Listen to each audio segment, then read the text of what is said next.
Let's make everybody's favorite chocolate chip cookies.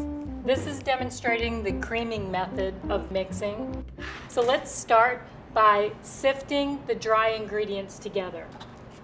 Let's sift the all-purpose flour,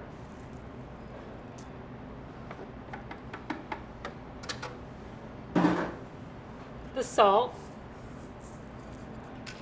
and the baking soda together, so they'll all be thoroughly mixed. And the goal for mixing cookies is to make sure all the ingredients are thoroughly combined, so all the cookies look the same. Imagine if you don't completely combine all the ingredients. You may have some cookies that have some bits of sugar in them or salt. So we sift this until the mixture is smooth. I'm going to get all the lumps out. I'm going to get all the ingredients I've weighed combined in the mixture. I'm going to start creaming the butter. I'm going to use a paddle for this because I don't want to incorporate much air. The butter is at room temperature. Start at medium speed. And once I get the butter softened, add the brown sugar all at once and the white sugar all at once. Combine that at medium speed just until it's completely incorporated. And make sure you scrape the bowl down often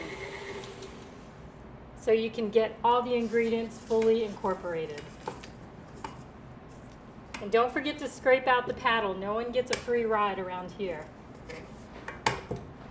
See how much is left? There are chunks of butter in the paddle, chunks of butter on the side. Everything has to be mixed completely. And I don't want to over-mix it at this point because I'm not trying to get air in the batter. I'm just trying to get it fully incorporated.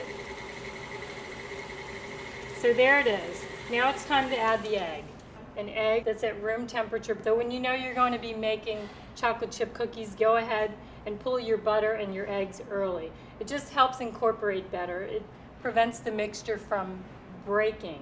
And when it breaks, that means it kind of looks like cottage cheese. And back to medium speed just until it's incorporated. If you have a larger mix with more eggs, be sure to add the eggs just a little bit at a time to kind of sneak them in and help keep the mixture homogeneous and keep the emulsion going.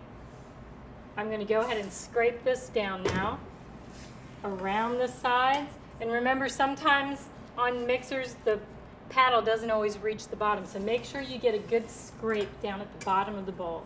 And once you take it off the spatula onto the side of the bowl, scrape it back off and put it down into the bowl. There we go, we're almost ready. It doesn't take long to mix this.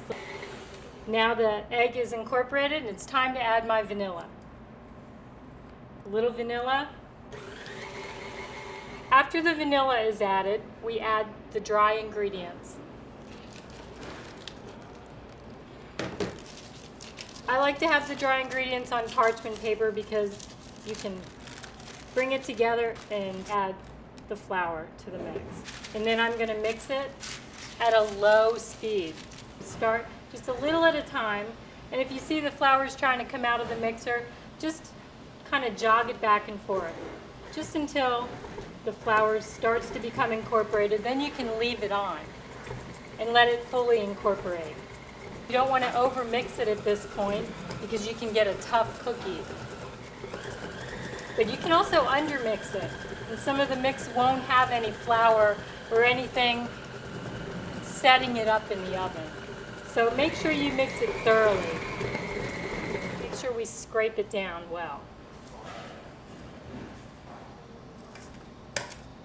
And then turn the mixer on one more time just to make sure that all the flour, baking soda, and salt are well incorporated without overmixing it. Now, all we have left are chocolate chips. You can also add nuts. You could add some dried fruit at this point. Add them all at once. And once again, we start at a lower speed.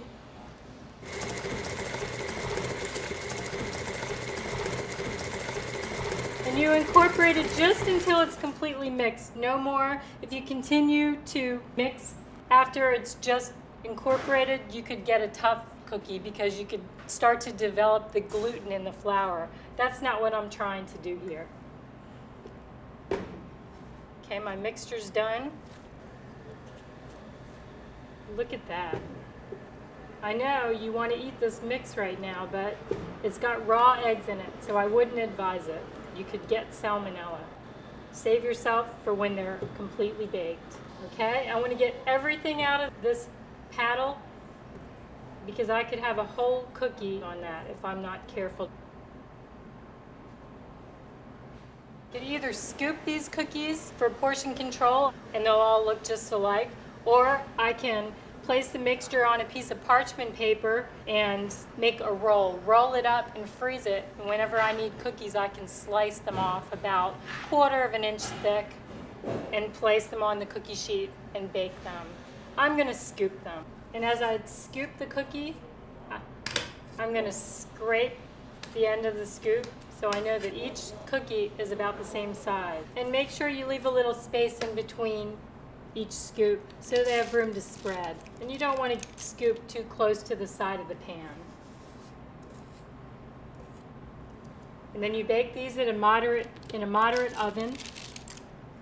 If you bake them in too hot of an oven, the outside will bake faster and the inside won't be done.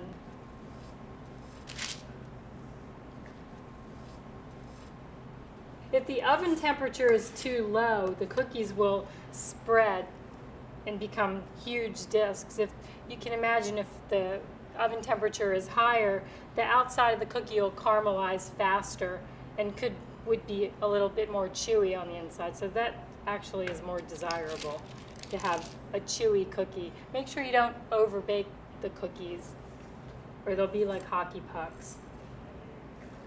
You could also use a greased pan as opposed to parchment paper, but remember that cookies spread more on a greased pan than they would on the parchment paper.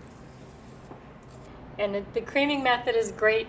You'll see it in many cookie recipes because it helps incorporate all the ingredients evenly without adding a lot of volume to the mix. Basically, cookie means little cake.